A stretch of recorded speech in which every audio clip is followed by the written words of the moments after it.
혹시 지금 이 시간 마음이 무겁고 영혼이 메말라 있지는 않으신지요? 삶의 무게에 짓눌려 하나님과의 거리감을 느끼고 계시지는 않나요? 그렇다면 오늘 밤 이 말씀과 함께 새벽을 기다려 보시기 바랍니다. 시편 5편은 다윗이 새벽에 드린 기도입니다. 여호와여 나의 말에 귀를 기울이사 나의 심정을 헤아려 주소서. 나의 왕, 나의 하나님이여 나의 부르짖는 소리를 들으소서. 내가 주께 기도하나이다. 여호와여 아침에 주께서 나의 소리를 들으시리니 아침에 내가 주께 기도하고 바라리이다. 이 말씀을 읽으면서 우리는 다윗의 간절함을 느낄 수 있습니다. 그는 하나님께 나의 말에 귀를 기울여 달라고 간구합니다. 여기서 말이라는 것은 단순한 언어가 아닙니다. 그것은 마음 깊은 곳에서 우러나오는 진실한 고백입니다. 때로는 말로 표현할 수 없는 깊은 탄식이기도 합니다. 나의 심정을 헤아려 주소서라는 표현을 보십시오. 다윗은 하나님께서 자신의 마음을 알아주시기를 원했습니다. 우리도 마찬가지입니다. 때로는 우리의 마음이 너무 복잡하고 혼란스러워서 무엇을 기도해야 할지 모를 때가 있습니다. 그럴 때 우리는 다윗처럼 하나님께 우리의 심정을 헤아려 달라고 간구할 수 있습니다. 새벽 기도에는 특별한 능력이 있습니다. 세상이 잠들어 있는 고요한 시간, 하나님과 홀로 만나는 그 순간에 우리의 영혼은 깨어납니다. 다윗은 왜 새벽을 택했을까요? 새벽은 하루의 시작이며 모든 것이 새로워지는 시간입니다. 어둠이 물러가고 빛이 임하는 시간입니다. 성경에서 새벽은 하나님의 새로운 은혜가 시작되는 시간으로 묘사됩니다. 예레미야의 가에서 이르기를 여호와의 인자하심이 무궁하심으로 우리가 진멸되지 아니함이니이다. 이것들이 아침마다 새로우니 주의 성실하심이 크시도소이다. 매일 아침 하나님의 새로운 은혜가 임합니다. 그래서 새벽 기도는 이 새로운 은혜를 받기 위한 준비의 시간입니다. 우리의 영적 상태도 마찬가지입니다. 어둠 같은 절망과 혼란 속에서도 새벽 기도를 통해 하나님의 빛을 받을 수 있습니다. 다윗은 이 시편을 통해 우리에게 보여줍니다. 어떻게 하나님께 나아가야 하는지, 어떤 마음으로 기도해야 하는지 말입니다. 시편 5편의 배경을 자세히 살펴보면 다윗이 매우 어려운 상황에 처해 있음을 알 수 있습니다. 그를 둘러싼 원수들이 있었고 거짓말하는 자들과 악을 행하는 자들이 그를 괴롭히고 있었습니다. 이들은 다윗을 해하려 하고 그의 명예를 실추시키려 했습니다. 정치적으로도 개인적으로도 매우 위험한 상황이었습니다. 하지만 다윗은 절망하지 않았습니다. 오히려 새벽에 일어나 하나님께 나아갔습니다. 이것이 바로 영적 회복의 시작입니다. 문제의 크기에 압도당하지 않고 하나님의 크심을 바라보는 것입니다. 어려움 속에서도 하나님께 나아가는 것입니다. 현대를 살아가는 우리도 다윗과 비슷한 어려움을 겪습니다. 직장에서의 스트레스, 인간관계의 갈등, 경제적 어려움, 건강의 문제, 가정의 문제들이 우리를 괴롭힙니다. 때로는 사람들의 오해와 비난 속에서 상처받기도 합니다. 그럴 때일수록 우리는 다윗처럼 새벽에 하나님께 나아가야 합니다. 새벽의 고요함 속에서 우리는 하나님의 음성을 더 선명하게 들을 수 있습니다. 낮 시간의 분주함과 소음이 사라진 새벽, 우리의 마음도 고요해집니다. 그 고요함 속에서 하나님은 우리에게 말씀하십니다. 때로는 성경 말씀을 통해, 때로는 마음 깊은 곳의 평안을 통해, 때로는 새로운 깨달음을 통해 말씀하십니다. 새벽 기도는 단순히 이른 시간에 드리는 기도가 아닙니다. 그것은 하나님을 우선순위에 두는 신앙의 고백입니다. 하루를 시작하기 전에 먼저 하나님께 나아가는 것은 내 삶의 주인이 누구인지를 선포하는 것입니다. 내가 의지할 분이 누구인지를 고백하는 것입니다. 세상은 우리에게 많은 것들을 우선순위에 두라고 말합니다. 성공, 돈, 명예, 인간관계 등등. 하지만 그 무엇보다 하나님을 먼저 두는 것이 지혜로운 삶의 시작입니다. 마태복음에서 예수님은 말씀하십니다. 너희는 먼저 그의 나라와 그의 의를 구하라.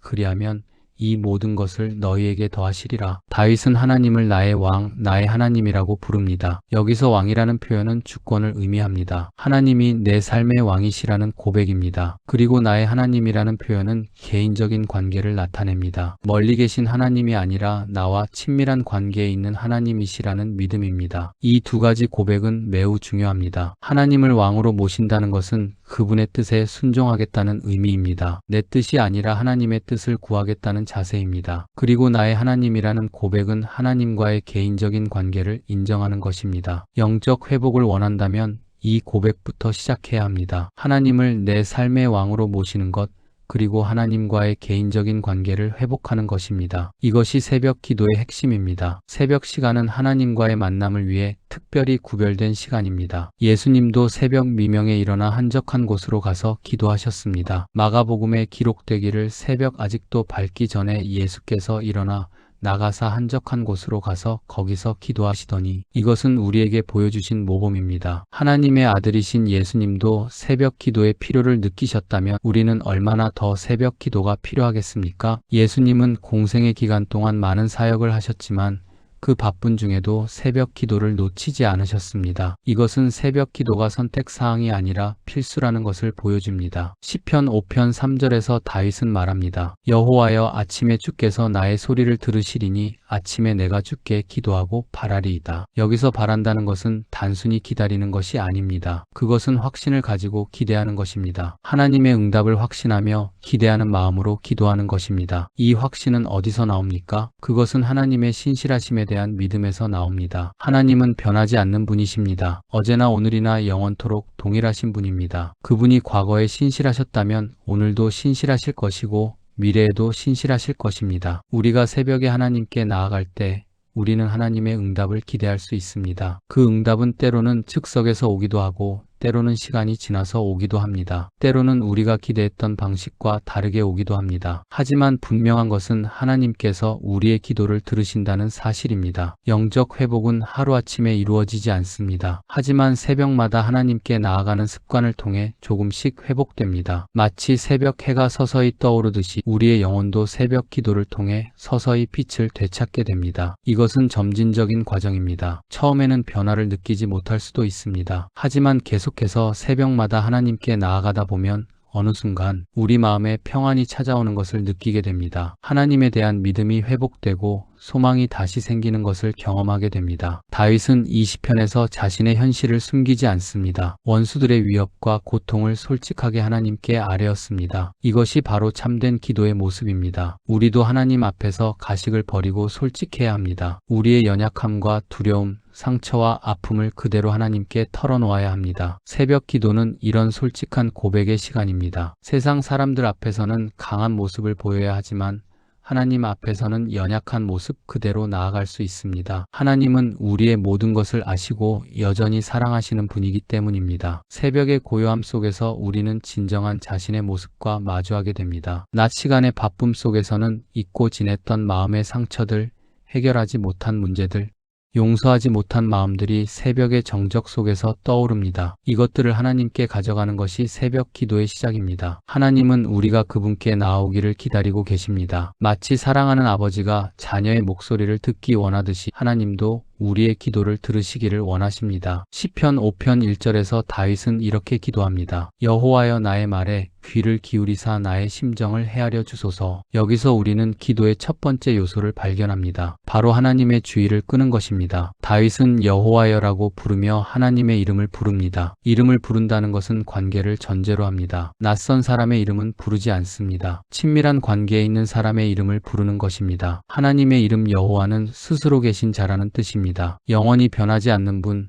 언제나 우리와 함께 계시는 분이라는 의미입니다. 다윗이 이 이름으로 하나님을 부른 것은 하나님의 영원하신 사랑과 신실하심을 신뢰했기 때문입니다. 나의 말에 귀를 기울이사라는 표현은 매우 인간적인 표현입니다. 하나님은 영이심으로 실제로 귀가 있는 것은 아닙니다. 하지만 다윗은 하나님이 마치 사람처럼 자신의 말을 주의 깊게 들어주시기를 원했습니다. 이것은 하나님과의 인격적인 관계를 보여줍니다. 우리도 기도할 때 이런 마음으로 나아가야 합니다. 하나님이 정말로 우리의 말을 들으신다는 믿음으로 기도해야 합니다. 형식적이고 의례적인 기도가 아니라 진정한 대화로서의 기도를 드려야 합니다. 나의 심정을 헤아려 주소서라는 말씀도 주목해야 합니다. 여기서 심정이라고 번역된 히브리어는 묵상, 중얼거림이라는 뜻입니다. 때로는 말로 표현할 수 없는 깊은 마음의 소리를 의미합니다. 로마서에서 바울이 말할 수 없는 탄식으로 우리를 위하여 친히 간구하시는 성령의 역사와 같은 것입니다. 우리의 마음에는 말로 표현할 수 없는 깊은 감정들이 있습니다. 슬픔, 고통, 기쁨, 감사 등이 복잡하게 얽혀 있을 때가 있습니다. 그럴 때 우리는 정확한 단어를 찾지 못할 수도 있습니다. 하지만 하나님은 우리의 마음을 아십니다. 우리가 말하지 않아도 우리의 심정을 헤아려 주십니다. 시편 5편 2절에서 다윗은 계속해서 기도합니다. 나의 왕, 나의 하나님이여 나의 부르짖는 소리를 들으소서. 내가 주께 기도하나이다. 여기서 다윗은 하나님을 나의 왕, 나의 하나님이라고 부릅니다. 이 두 호칭은 매우 의미가 깊습니다. 나의 왕이라는 표현은 하나님의 주권을 인정하는 고백입니다. 다윗 자신이 이스라엘의 왕이었지만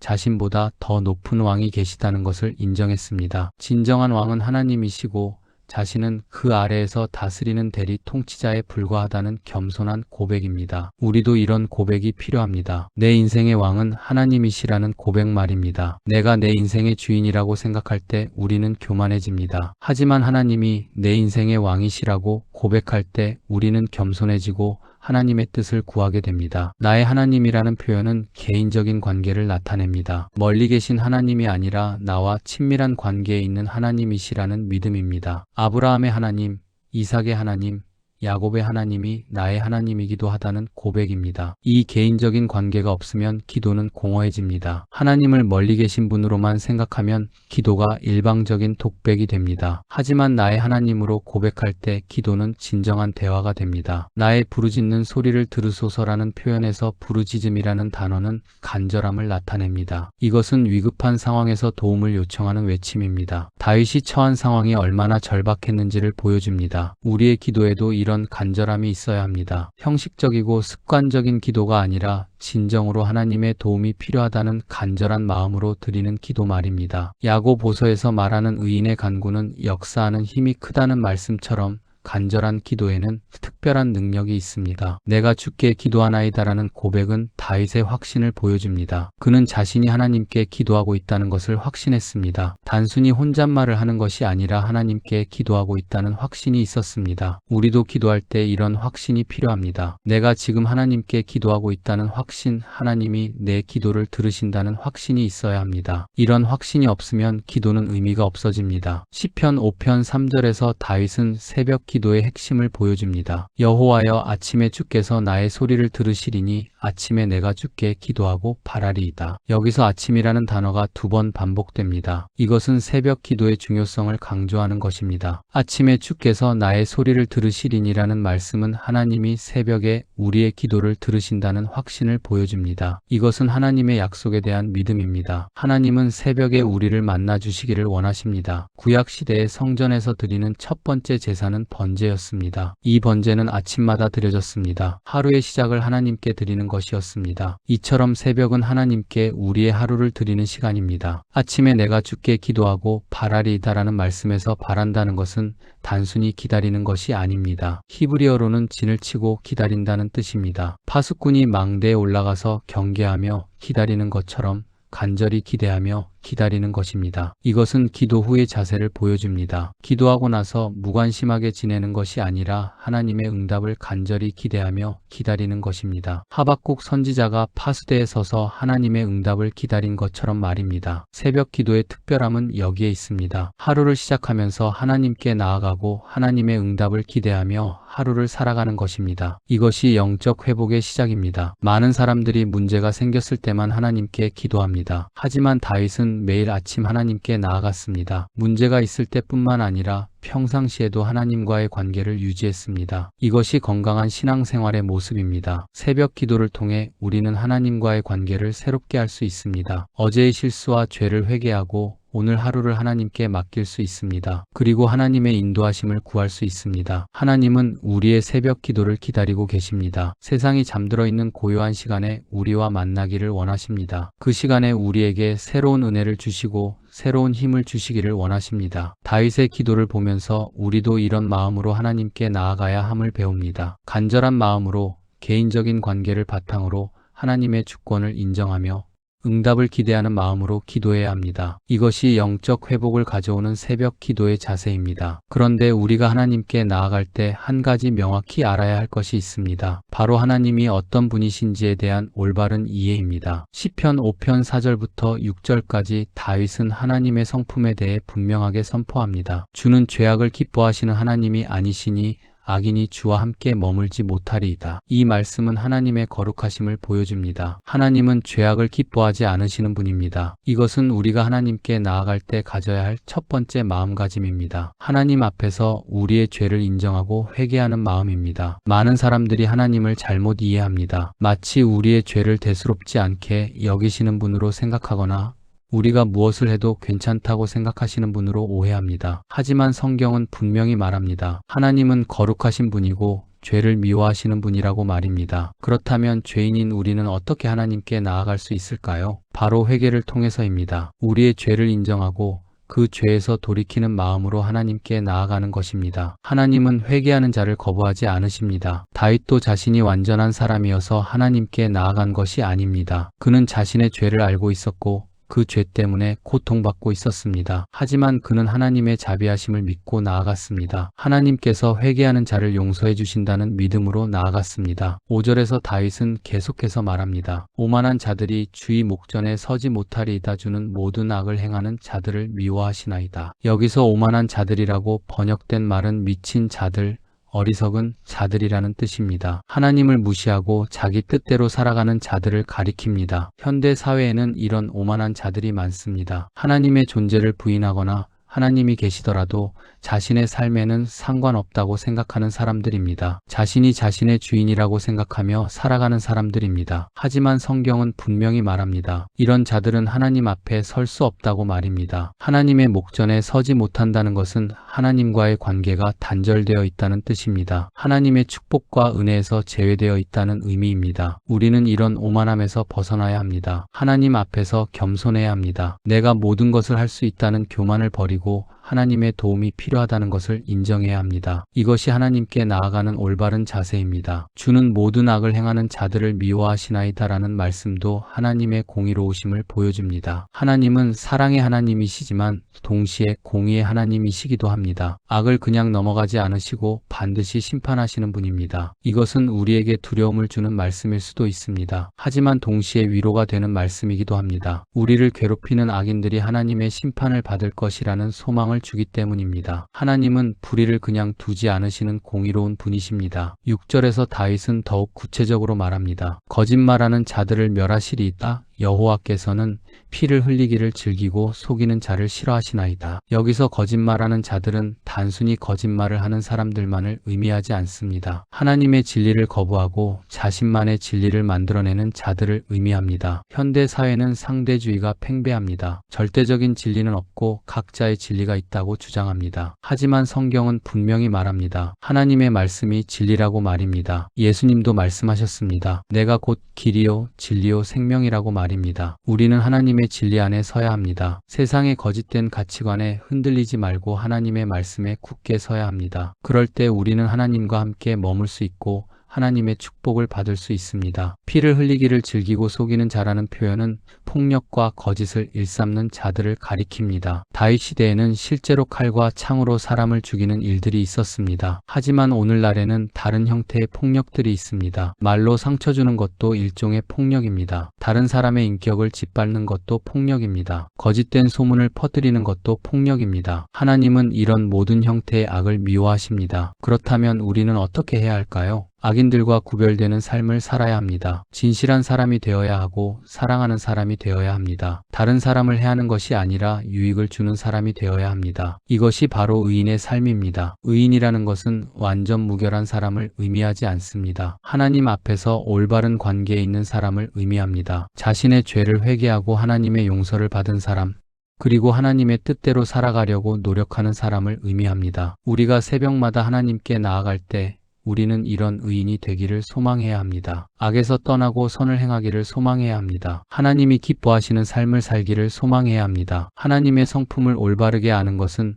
우리의 신앙생활에 매우 중요합니다. 하나님이 거룩하시고 공의로우신 분이라는 것을 알 때 우리는 경건한 마음으로 하나님께 나아갈 수 있습니다. 동시에 하나님이 사랑이시고 자비로우신 분이라는 것을 알 때 우리는 담대히 하나님께 나아갈 수 있습니다. 새벽 기도는 이런 하나님의 성품을 묵상하는 시간이기도 합니다. 하나님이 어떤 분이신지를 생각하며 그분께 경배드리는 시간입니다. 우리의 필요만을 아뢰는 것이 아니라 하나님 자체를 찬양하고 경배하는 시간입니다. 시편 기자들은 항상 하나님의 성품을 찬양했습니다. 하나님의 인자하심과 성실하심, 공의로우심과 거룩하심을 노래했습니다. 우리도 새벽 기도 시간에 하나님의 성품을 묵상하고 찬양해야 합니다. 악인과 의인의 차이는 바로 여기에 있습니다. 악인은 하나님을 무시하고 자기 뜻대로 살아갑니다. 하지만 의인은 하나님을 경외하며 하나님의 뜻을 구합니다. 악인은 자신의 욕망을 따라 살지만 의인은 하나님의 말씀을 따라 삽니다. 우리는 매일 이 선택의 기로에 서게 됩니다. 악인의 길을 갈 것인가?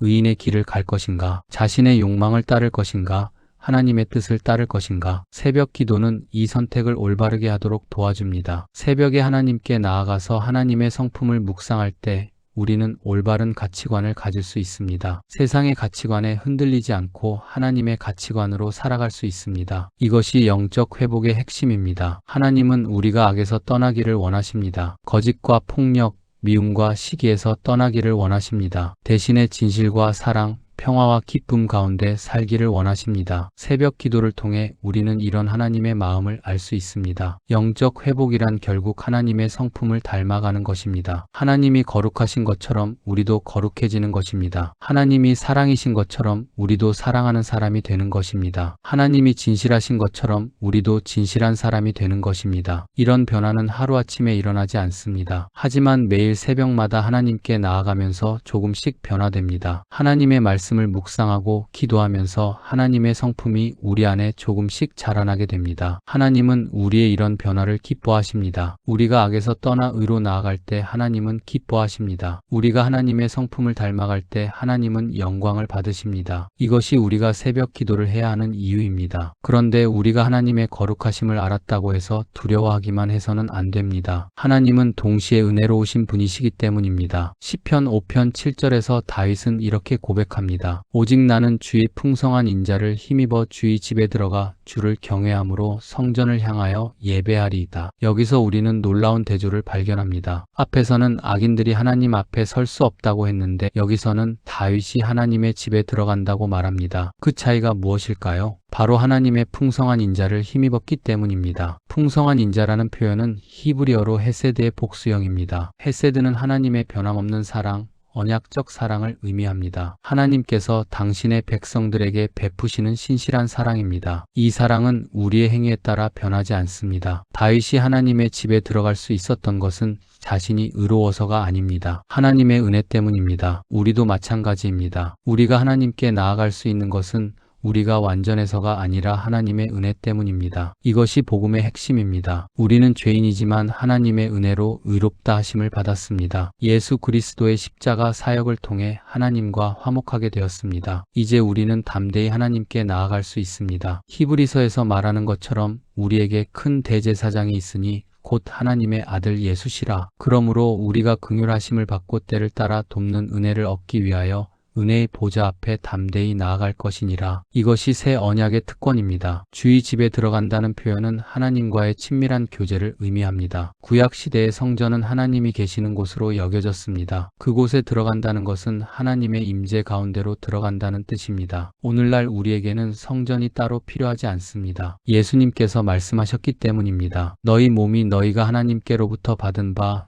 너희 가운데 계신 성령의 전인 줄을 알지 못하느냐? 우리 자신이 하나님의 성전입니다. 그렇다면 하나님의 집에 들어간다는 것이 무슨 의미일까요? 그것은 하나님과의 깊은 교제 가운데로 들어가는 것을 의미합니다. 새벽 기도 시간에 우리는 하나님의 임재 가운데로 들어갑니다. 그곳에서 하나님과 만나고 교제합니다. 주를 경외함으로 성전을 향하여 예배하리이다라는 말씀에서 경외함이라는 단어가 중요합니다. 이것은 단순한 두려움이 아니라 존경과 사랑이 섞인 경외심입니다. 하나님의 위대하심과 거룩하심을 인정하면서도 그분의 사랑을 확신하는 마음입니다. 많은 사람들이 하나님을 두려워합니다. 하나님이 자신을 벌하실까봐 걱정합니다. 하지만 참된 경외는 이와 다릅니다. 하나님의 크심과 거룩하심을 인정하면서도 그분의 사랑을 확신하는 것입니다. 아이가 아버지를 사랑하면서도 존경하는 것과 같습니다. 아버지의 권위를 인정하면서도 아버지의 사랑을 확신합니다. 우리도 하나님께 이런 마음을 가져야 합니다. 하나님의 권위와 거룩하심을 인정하면서도 그분의 사랑을 확신해야 합니다. 예배한다는 것은 하나님께 최고의 가치를 돌리는 것입니다. 하나님보다 더 중요한 것은 없다고 고백하는 것입니다. 하나님께 우리의 마음과 정성을 다 드리는 것입니다. 새벽 기도는 바로 이런 예배의 시간입니다. 하루를 시작하면서 하나님께 최우선권을 드리는 것입니다. 다른 모든 일보다 하나님과의 만남을 먼저 선택하는 것입니다. 이것이 진정한 예배의 모습입니다. 8절에서 다윗은 계속해서 기도합니다. 여호와여 나를 인도하사 주의 의로 행하게 하시고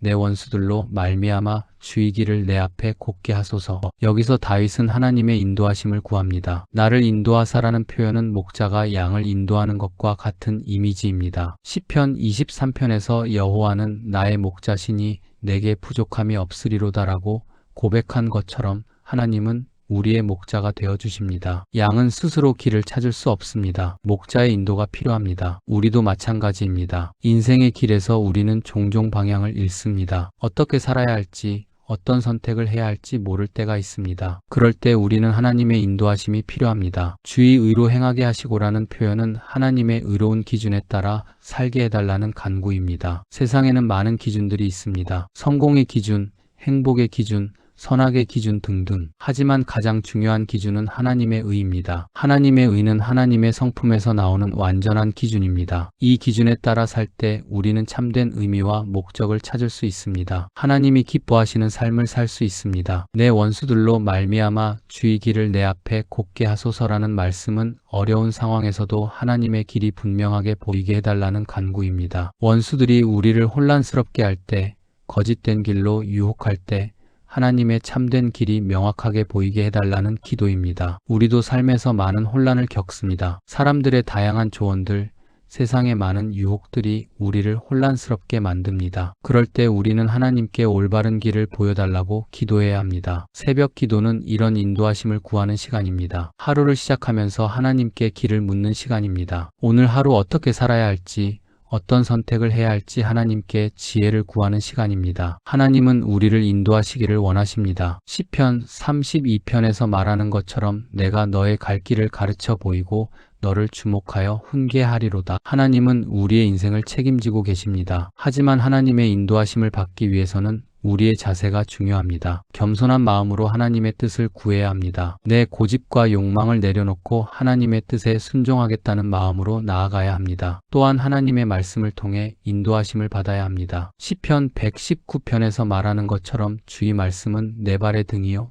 내 길의 빛이니이다. 하나님의 말씀이 우리 인생의 등불이 되어 길을 비춰줍니다. 성령님의 인도하심도 중요합니다. 로마서에서 말하는 것처럼 무릇 하나님의 영으로 인도함을 받는 사람은 곧 하나님의 아들이라. 성령님께서 우리 마음에 감동을 주셔서 하나님의 뜻을 알게 해주십니다. 새벽 기도 시간에 우리는 이 모든 것을 경험할 수 있습니다. 하나님의 말씀을 읽으며 하나님의 뜻을 깨닫고 성령님의 감동을 받으며 올바른 길을 발견할 수 있습니다. 그리고 하루 종일 그 인도하심을 따라 살아갈 수 있습니다. 하나님의 인도하심을 받는 삶은 복된 삶입니다. 방황하지 않고 확신을 가지고 살 수 있습니다. 어려운 상황에서도 평안을 누릴 수 있습니다. 하나님께서 책임져 주신다는 믿음이 있기 때문입니다. 영적 회복도 이런 하나님의 인도하심을 통해 이루어집니다. 우리가 길을 잃고 방황할 때 하나님께서 다시 올바른 길로 인도해 주십니다. 우리의 영혼이 메마를 때 생수의 근원으로 인도해 주십니다. 다윗이 원수들 때문에 고통받을 때도 하나님의 인도하심을 구했습니다. 우리도 어려운 상황에서 하나님의 인도하심을 구해야 합니다. 하나님은 우리를 실망시키지 않으시고 반드시 길을 열어주십니다. 새벽마다 하나님께 나아가서 인도하심을 구하십시오. 하나님의 의로운 기준을 따라 살게 해달라고 기도하십시오. 그러면 하나님께서 우리 앞에 올바른 길을 열어주실 것입니다. 이것이 영적 회복의 길이며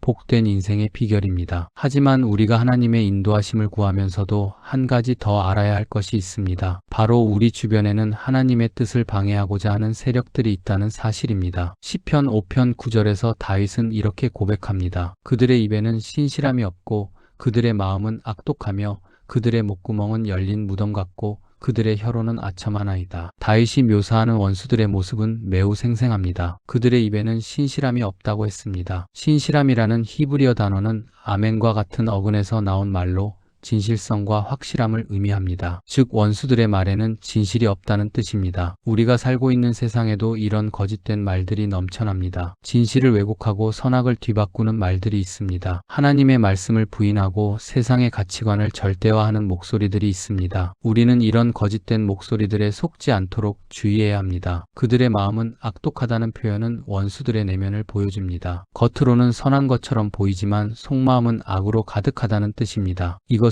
현대 사회에서도 흔히 볼 수 있는 모습입니다. 겉으로는 선량한 척하면서 속으로는 악한 계획을 품는 사람들이 있습니다. 예수님도 이런 사람들에 대해 경고하셨습니다. 외식하는 서기관들과 바리새인들아, 너희에게 화가 있으리로다. 회칠한 무덤 같으니 겉으로는 아름답게 보이나 그 안에는 죽은 사람의 뼈와 모든 더러운 것이 가득하도다. 겉과 속이 다른 사람들을 조심해야 합니다. 그들의 목구멍은 열린 무덤 같다는 표현은 매우 강렬합니다. 무덤은 죽음과 썩음의 냄새가 나는 곳입니다. 원수들의 말이 바로 그런 것이라는 뜻입니다. 생명을 주는 말이 아니라 죽음을 가져오는 말을 한다는 것입니다. 야고보서에서도 혀에 대해 경고합니다. 혀는 곧 불이요 불의한 세계라. 혀는 우리 지체 중에서 온 몸을 더럽히고 삶의 수레바퀴를 불사르며 지옥 불에 타는 것이라. 잘못된 말은 얼마나 큰 해를 끼치는지 모릅니다. 그들의 혀로는 아첨한다는 말씀도 중요합니다. 아첨은 진실하지 않은 칭찬이나 아부를 말합니다. 상대방의 비위를 맞추기 위해 거짓말을 하는 것입니다. 이런 아첨은 일시적으로는 기분 좋게 만들지만 결국에는 해를 끼칩니다. 세상에는 우리에게 아첨하는 목소리들이 많습니다. 죄를 죄라고 부르지 않고 자유라고 부르는 목소리들이 있습니다. 하나님의 기준을 무시하고 인간의 기준을 절대화하는 목소리들이 있습니다. 이런 목소리들은 달콤하게 들리지만 결국 우리를 파멸로 이끕니다. 그렇다면 우리는 이런 거짓된 목소리들로부터 어떻게 자신을 보호할 수 있을까요? 바로 하나님의 말씀으로 무장하는 것입니다. 에베소서에서 말하는 것처럼 하나님의 전신갑주를 입고 성령의 검 곧 하나님의 말씀을 가져야 합니다. 새벽 기도 시간에 하나님의 말씀을 읽고 묵상하는 것이 바로 이런 영적 무장입니다. 하나님의 진리로 우리의 마음을 채울 때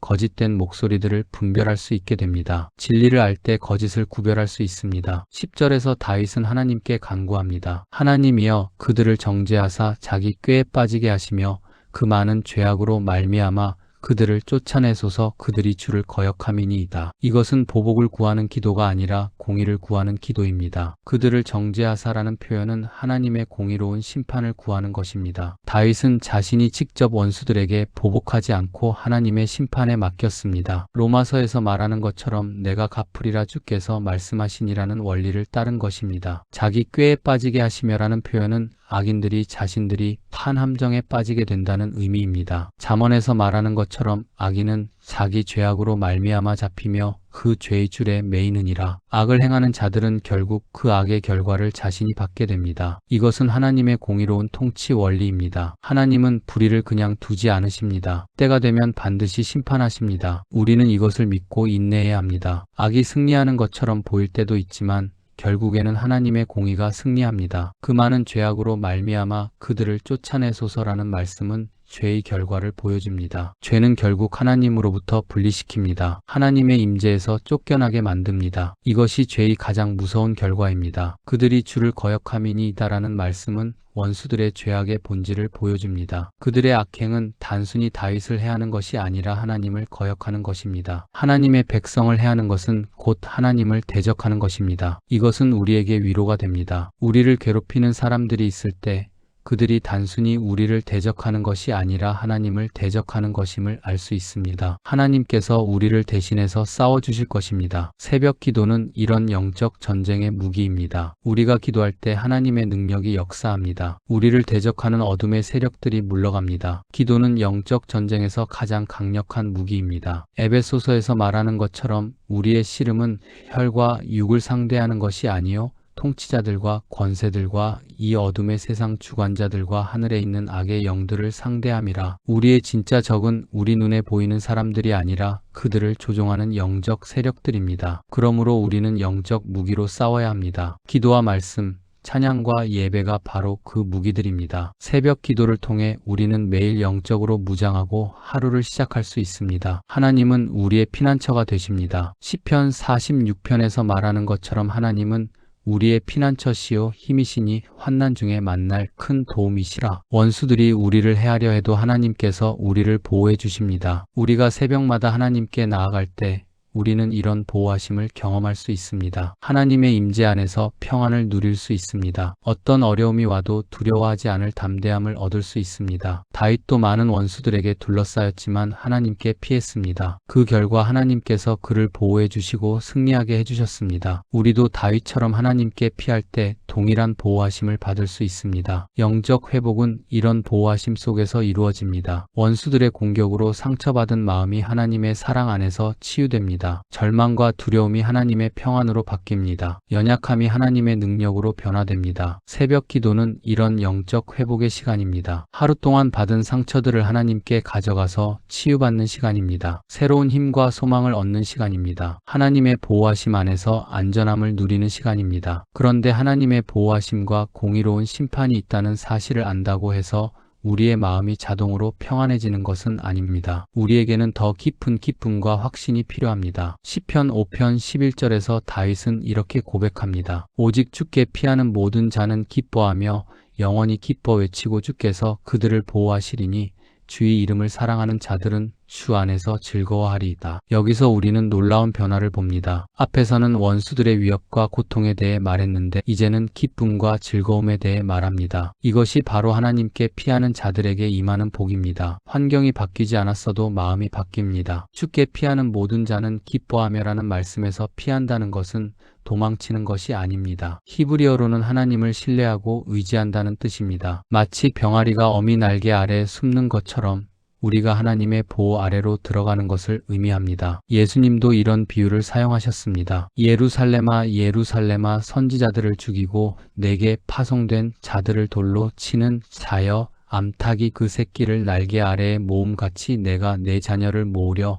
한 일이 몇 번이더냐. 하나님은 우리를 당신의 날개 아래로 모으기를 원하십니다. 기뻐한다는 것은 단순한 감정이 아닙니다. 그것은 하나님 안에서 발견하는 깊은 만족과 평안입니다. 환경이 어려워도 문제가 해결되지 않아도 하나님 자체에서 기쁨을 찾는 것입니다. 이것이 세상 기쁨과 다른 점입니다. 세상의 기쁨은 환경에 따라 좌우됩니다. 일이 잘 되면 기쁘고 안 되면 슬픕니다. 건강하면 기쁘고 아프면 괴롭습니다. 하지만 하나님 안에서 누리는 기쁨은 환경과 상관없습니다. 하나님이 변하지 않으시기 때문입니다. 영원히 기뻐 외치고라는 표현은 이 기쁨의 지속성을 보여줍니다. 일시적인 감정이 아니라 영원한 기쁨입니다. 하나님과의 관계에서 오는 기쁨은 시간이 지나도 사라지지 않습니다. 오히려 더 깊어지고 더 풍성해집니다. 새벽 기도를 통해 우리는 이런 기쁨을 맛볼 수 있습니다. 하나님과 교제하는 그 순간에 마음 깊은 곳에서 기쁨이 솟아납니다. 세상 어떤 것도 줄 수 없는 참된 기쁨을 경험하게 됩니다. 주께서 그들을 보호하시리니라는 약속도 우리에게 큰 위로가 됩니다. 하나님께 피하는 자들을 하나님께서 친히 보호해 주신다는 약속입니다. 이 세상에 완전한 안전은 없지만 하나님의 보호 아래는 완전히 안전합니다. 이 보호하심은 물리적인 보호만을 의미하지 않습니다. 더 중요한 것은 영적인 보호입니다. 우리의 영혼을 지켜주시고 우리의 믿음을 지켜주시는 것입니다. 어떤 어려움이 와도 하나님과의 관계는 끊어지지 않게 보호해 주십니다. 주의 이름을 사랑하는 자들은 주 안에서 즐거워하리이다라는 말씀은 더욱 깊은 차원을 보여줍니다. 하나님의 이름을 사랑한다는 것은 하나님의 성품과 속성을 사랑한다는 뜻입니다. 하나님이 누구신지를 알고 그분 자체를 사랑하는 것입니다. 많은 사람들이 하나님께 받을 수 있는 복을 사랑합니다. 건강, 성공, 평안 등을 원합니다. 물론 이런 것들도 하나님의 선물입니다. 하지만 더 중요한 것은 하나님 자체를 사랑하는 것입니다. 복 주시는 분보다 복의 근원이신 하나님을 사랑하는 것입니다. 하나님의 이름에는 하나님의 모든 속성이 담겨 있습니다. 여호와라는 이름에는 하나님의 영원성과 불변성이 담겨 있습니다. 엘로힘이라는 이름에는 하나님의 전능하심이 담겨 있습니다. 아도나이라는 이름에는 하나님의 주권이 담겨 있습니다. 우리가 하나님의 이름을 사랑한다는 것은